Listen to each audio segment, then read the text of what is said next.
تو ہماری دعوت، اور یہ دعوت علی وجہ البصیرہ ہے، یہ دعوت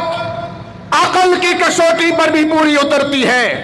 نقل کی کسوٹی پر بھی پوری اترتی ہے۔ قرآن بھی حرف حرف اس بات پر شاہد، اللہ کے حبیب کے افعال اقوال بھی اس پر شاہد،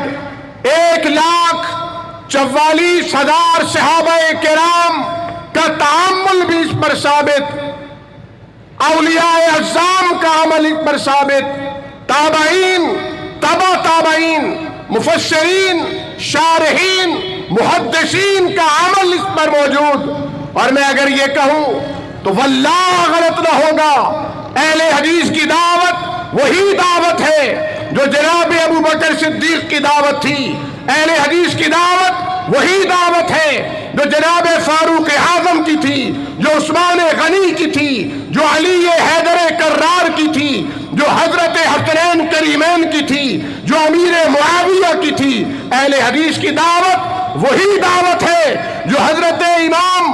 بخاری کی تھی، جو امام مسلم کی تھی، جو امام ابن ماجہ کی تھی، جو امام مالک ابن انس کی تھی، جو امام احمد ابن حنبل کی تھی، جو امام محمد ابن ادریس الشافعی کی تھی۔ اور اہل حدیث کی دعوت اللہ کی قسم وہی دعوت ہے جو حضرت نعمان ابن ثابت، امام اعظم فی الفقہ جناب ابو حنیفہ